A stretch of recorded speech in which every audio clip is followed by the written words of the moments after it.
നമ്മുടെ ഇന്നത്തെ എപ്പിസോഡിൽ ഡിസ്കസ് ചെയ്യാൻ പോകുന്നത് ബയോളജി പാർട്ടിലെ ദഹനേന്ദ്രിയ വ്യവസ്ഥ എന്ന ടോപ്പിക്കിലെ ക്വസ്റ്റ്യൻ ആൻസറുകളാണ്. നമുക്ക് സമയം കളയാതെ എപ്പിസോഡിലേക്ക് കടക്കാം. നാക്കിൻ്റെ ഉപരിതലത്തിൽ ഉയർന്നു നിൽക്കുന്ന ഭാഗങ്ങൾക്ക് പറയുന്ന പേരെന്ത്? ഉത്തരം പാപ്പില്ലകൾ. എന്താണ്? നാക്കിൻ്റെ ഉപരിതലത്തിൽ ഉയർന്നു നിൽക്കുന്ന ഭാഗങ്ങൾക്ക് പറയുന്ന പേരാണ് പാപ്പില്ലകൾ. മാംസ്യങ്ങളിൽ എത്ര തരം അമിനോ ആസിഡുകൾ കാണപ്പെടുന്നു? മാംസ്യങ്ങളിൽ എത്ര തരം അമിനോ ആസിഡുകളാണ് കാണപ്പെടുന്നത്? 20 തരം അമിനോ ആസിഡുകളാണ് മാംസ്യങ്ങളിൽ കാണപ്പെടുന്നത്. ആമാശയത്തിലെ രാസാഗ്നി ഏത്? ആമാശയത്തിലെ രാസാഗ്നിയാണ് പെപ്സിൻ. ആഹാരത്തിലൂടെ ശരീരത്തിലെത്തുന്ന രോഗാണുക്കളെ നശിപ്പിക്കുന്ന ആസിഡ് ഏത്? ഹൈഡ്രോക്ലോറിക് ആസിഡാണ് ആഹാരത്തിലൂടെ ശരീരത്തിലെത്തുന്ന രോഗാണുക്കളെ നശിപ്പിക്കുന്നത്. ശരീരത്തിലെ ഉപാപചയ പ്രവർത്തനങ്ങൾക്ക് ആവശ്യമായ ഊർജം നൽകുന്ന പോഷണമേത്? ധാന്യകമാണ് ശരീരത്തിലെ ഉപാപചയ പ്രവർത്തനങ്ങൾക്ക് ആവശ്യമായ ഊർജം നൽകുന്ന പോഷണം. അപ്പോൾ ദഹനേന്ദ്രിയ വ്യവസ്ഥയാണ് നമ്മളിന്ന് നോക്കുന്നത്. അതിൽ നാക്കിൻ്റെ ഉപരിതലത്തിൽ ഉയർന്നു നിൽക്കുന്ന ഭാഗങ്ങൾക്ക് പറയുന്ന പേരാണ് പാപ്പില്ലകൾ. മാംസ്യങ്ങളിൽ എത്ര തരം അമിനോ ആസിഡുകൾ കാണപ്പെടുന്നു? 20 തരം അമിനോ ആസിഡുകളാണ് മാംസ്യങ്ങളിൽ കാണപ്പെടുന്നത്. ആമാശയത്തിലെ രാസാഗ്നി ഏത്? ആമാശയത്തിലെ രാസാഗ്നിയാണ് പെപ്സിൻ. ആഹാരത്തിലൂടെ ശരീരത്തിലെത്തുന്ന രോഗാണുക്കളെ നശിപ്പിക്കുന്ന ആസിഡാണ് ഹൈഡ്രോക്ലോറിക് ആസിഡ്. ശരീരത്തിലെ ഉപാപചയ പ്രവർത്തനങ്ങൾക്ക് ആവശ്യമായ ഊർജം നൽകുന്ന പോഷണമാണ് ധാന്യകം.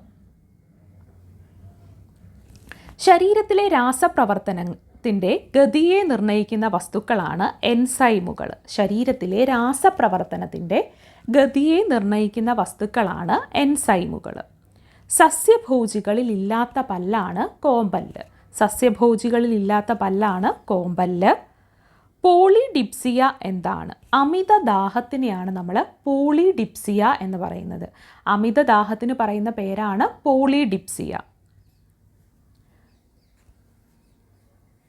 പോഷണങ്ങളെക്കുറിച്ചുള്ള പഠനമാണ് ട്രോഫോളജി. എന്താണ്? പോഷണങ്ങളെക്കുറിച്ചുള്ള പഠനമാണ് ട്രോഫോളജി.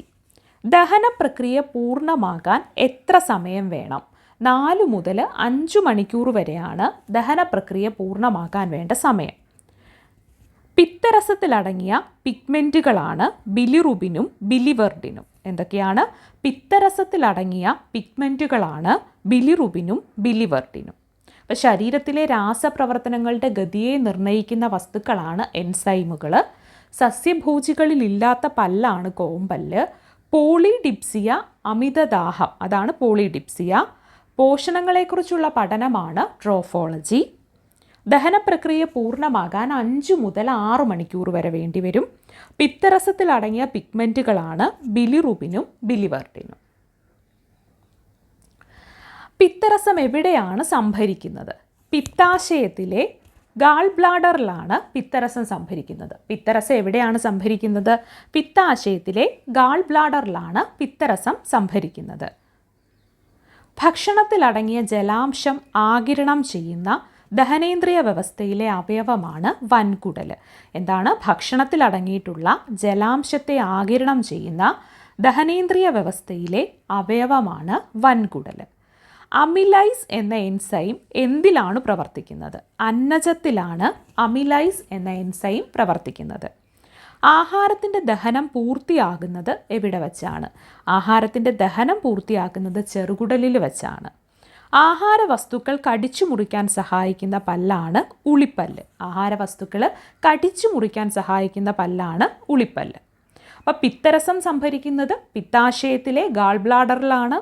ഭക്ഷണത്തിലടങ്ങിയ ജലാംശത്തെ ആഗിരണം ചെയ്യുന്ന ദഹനേന്ദ്രിയ വ്യവസ്ഥയിലെ അവയവമാണ് വൻകുടൽ. അമിലൈസ് എന്ന എൻസൈം പ്രവർത്തിക്കുന്നത് അന്നജത്തിലാണ്. ആഹാരത്തിൻ്റെ ദഹനം പൂർത്തിയാകുന്നത് ചെറുകുടലിൽ വെച്ചാണ്. ആഹാര വസ്തുക്കൾ കടിച്ചു മുറിക്കാൻ സഹായിക്കുന്ന പല്ലാണ് ഉളിപ്പല്ല്.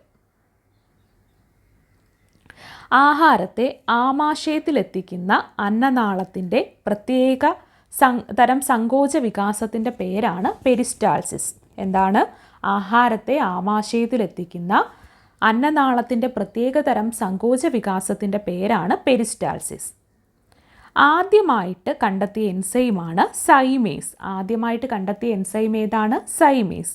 ഉമിനീർ ഗ്രന്ഥികൾ ഉൽപ്പാദിപ്പിക്കുന്ന എൻസൈമാണ് തയാലിൻ. ഉമിനീർ ഗ്രന്ഥികൾ ഉൽപ്പാദിപ്പിക്കുന്ന എൻസൈം ഏതാണ്? തയാലിൻ.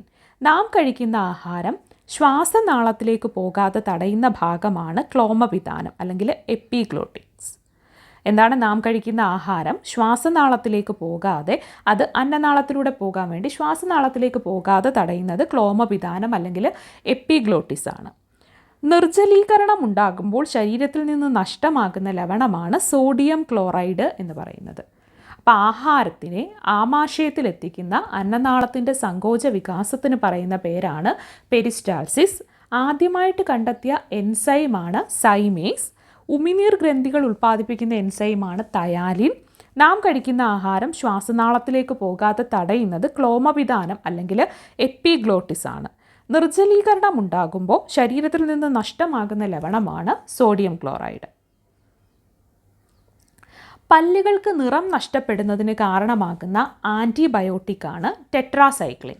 എന്താണ്? പല്ലുകൾക്ക് നിറം നഷ്ടപ്പെടുന്നതിന് കാരണമായ ആൻറ്റിബയോട്ടിക്കാണ് ടെട്രാസൈക്ലിൻ. മനുഷ്യൻ്റെ ദഹനേന്ദ്രിയ പദത്തിൻ്റെ നീളം എന്ന് പറയുന്നത് 30 അടിയാണ്. 30 അടിയാണ് മനുഷ്യൻ്റെ ദഹനേന്ദ്രിയ പദത്തിൻ്റെ മൊത്തത്തിലുള്ള നീളം. മാംസ്യത്തിൻ്റെ ദഹനത്തെ സഹായിക്കുന്ന ആഗ്നേയരസത്തിലെ രാസാഗ്നിയാണ് ട്രിപ്സിൻ. മാംസ്യത്തിൻ്റെ ദഹനത്തെ സഹായിക്കുന്ന ആഗ്നേയരസത്തിലെ രാസാഗ്നിയാണ് ട്രിപ്സിൻ. ഉമിനീര് ഏത് ഭക്ഷ്യഘടകത്തിലാണ് പ്രവർത്തിക്കുന്നത്? ഉമിനീര് പ്രവർത്തിക്കുന്നത് അന്നജത്തിലാണ്. ശരീരത്തിന് ആവശ്യമായ ജലം നിലനിർത്താൻ സഹായിക്കുന്ന ധാതു ലവണമാണ് സോഡിയം.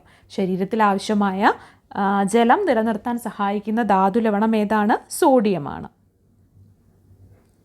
ചെറുകുടലിൻ്റെ ഏറ്റവും നീളം കൂടിയ ഭാഗമാണ് ഇലിയം. പ്രോട്ടീനെ പെപ്റ്റൈഡാക്കി മാറ്റുന്നതിന് സഹായിക്കുന്ന ആഗ്നേയരസമാണ് ട്രിപ്സിൻ. മനുഷ്യൻ്റെ സ്ഥിരദന്തങ്ങളുടെ എണ്ണം 32 ആണ്. മനുഷ്യൻ്റെ വൻകുടലിൻ്റെ നീളം 1.4 മീറ്ററാണ്. മനുഷ്യൻ്റെ കവിളിൻ്റെ അനാട്ടമി നാമം ബക്ക എന്നാണ്. മനുഷ്യൻ്റെ ചെറുകുടലിൻ്റെ നീളം 6 മുതൽ 7 മീറ്റർ വരെയാണ്. അപ്പോൾ ചെറുകുടലിൻ്റെ ഏറ്റവും നീളം കൂടിയ ഭാഗമാണ് ഇലിയം. പ്രോട്ടീനെ പെപ്റ്റൈഡാക്കി മാറ്റുന്നതിന് സഹായിക്കുന്ന ആഗ്നേയരസമാണ് ട്രിപ്സിൻ. മനുഷ്യൻ്റെ സ്ഥിരദന്തങ്ങളുടെ എണ്ണം 32 ആണ്. വൻകുടലിൻ്റെ നീളം 1.4 മീറ്ററാണ്. മനുഷ്യൻ്റെ കവിളിൻ്റെ അനാട്ടമി നാമം ബക്ക എന്നാണ്. മനുഷ്യൻ്റെ ചെറുകുടലിൻ്റെ നീളം 6 മുതൽ 7 മീറ്റർ വരെയാണ്. ആഹാരവസ്തുക്കൾ കടിച്ചു കീറാൻ സഹായിക്കുന്ന കോമ്പല്ലുകളുടെ എണ്ണം 4 ആണ്. ആഹാരവസ്തുക്കളെ കടിച്ചു കീറാൻ സഹായിക്കുന്ന കോമ്പല്ലുകളുടെ എണ്ണം 4 ആണ്. പല്ലു നിർമ്മിച്ചിരിക്കുന്ന ജീവനുള്ള കലയാണ് ഡെൻഡൈൻ. ഏതാണ്? ഡെൻഡൈനാണ് പല്ല് നിർമ്മിച്ചിരിക്കുന്ന ജീവനുള്ള കല. ഏത് രാജ്യത്തെ ശാസ്ത്രജ്ഞനാണ് ട്യൂബേറിയൻ ഉമിനീർ ഗ്രന്ഥി കണ്ടെത്തിയത്? നെതർലൻഡിലെ ശാസ്ത്രജ്ഞനാണ് ട്യൂബേറിയൻ ഉമിനീർ ഗ്രന്ഥി കണ്ടെത്തിയത്. ശരീരത്തിലെ ഏത് അവയവവുമായി ബന്ധപ്പെട്ടതാണ് പക്വാശയം? ചെറുകുടലുമായിട്ട് ബന്ധപ്പെട്ടതാണ് എന്ത്? പക്വാശയം. കടിച്ചു മുറിക്കാൻ സഹായിക്കുന്ന എത്ര ഉളിപ്പല്ലുകളാണ് മുതിർന്നവരിലുള്ളത്? 8 ഉളിപ്പല്ലുകളാണ് മുതിർന്നവരിലുള്ളത്, 4 കോമ്പല്ലുകളും. അപ്പോൾ ആഹാരവസ്തുക്കൾ കടിച്ചു കീറാൻ സഹായിക്കുന്ന കോമ്പല്ലുകളുടെ എണ്ണം 4 ആണ്. ആഹാരവസ്തുക്കൾ കടിച്ചു മുറിക്കാൻ സഹായിക്കുന്ന ഉളിപ്പല്ലുകളുടെ എണ്ണം 8 ആണ്. കടിച്ചു മുറിക്കുകയാണ് ഉളിപ്പല്ലിൻ്റെ ഉദ്ദേശം. കടിച്ചു കീറുകയാണ് എന്ത്? കോമ്പല്ലുകളുടെ ഉദ്ദേശം. പല്ല് നിർമ്മിച്ചിരിക്കുന്ന ജീവനുള്ള കലയാണ് ഡെൻഡൈൻ. നെതർലാൻഡിലെ ശാസ്ത്രജ്ഞനാണ് ട്യൂബേറിയൻ ഉമിനീർ ഗ്രന്ഥി കണ്ടെത്തിയത്. ശരീരത്തിലെ ഏത് അവയവവുമായി ബന്ധപ്പെട്ടതാണ് പക്വാശയം എന്ന് ചോദിച്ചാൽ ചെറുകുടലുമായിട്ട് ബന്ധപ്പെട്ടതാണ് പക്വാശയം. ചവച്ചരയ്ക്കാൻ സഹായിക്കുന്ന ചർവണകം 12 എണ്ണമാണ് മുതിർന്നവരിലുള്ളത്. അഗ്രചർവണകവോ? അത് 8 എണ്ണമാണുള്ളത്. ചവച്ചരയ്ക്കാനാണ് ചർവണകവും അഗ്രചർവണകവും ഉപയോഗിക്കുന്നത്. അതിൽ ചർവണകം 12 എണ്ണവും അഗ്രചർവണകം 8 എണ്ണവുമാണ്. അപ്പം ചർവണകം 12, അഗ്രചർവണകം 8. ഉളിപ്പല്ലുകൾ എത്രയാ? ഉളിപ്പല്ലുകൾ 8, കോമ്പല്ലുകൾ എത്രയാ? 4. അങ്ങനെ മൊത്തത്തിൽ 32 പല്ലുകളാണ് സ്ഥിരദന്തങ്ങളായിട്ടുള്ളത്.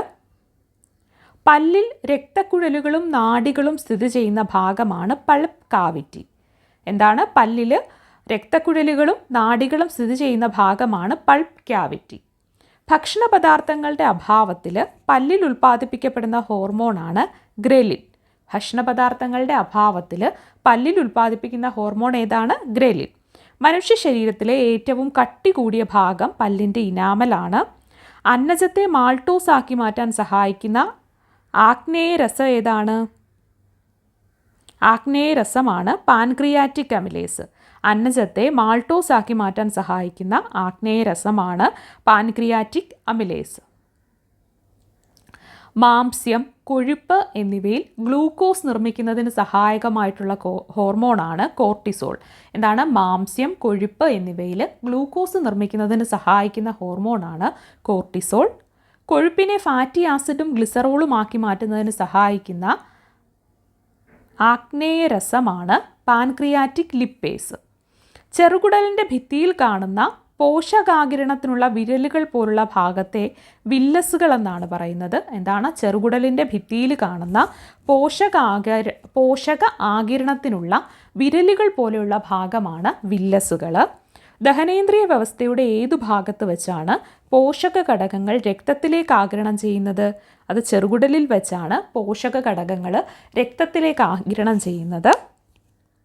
മോണയിലെ കുഴികളിൽ പല്ലിനെ ഉറപ്പിച്ചു നിർത്തുന്ന കാൽസ്യം അടങ്ങിയ യോജക കലയാണ് സിമൻറ്റം. കാൽസ്യം അടങ്ങിയ പല്ലിനെ അതിൻ്റെ കുഴികളിൽ ഉറപ്പിച്ചു നിർത്തുന്ന യോജക കലയാണ് സിമൻറ്റം. ദഹനേന്ദ്രിയ വ്യവസ്ഥയിൽ ചെറുകുടലിൽ വച്ചാണ് പോഷക ഘടകങ്ങൾ രക്തത്തിലേക്ക് ആഗിരണം ചെയ്യുന്നത്.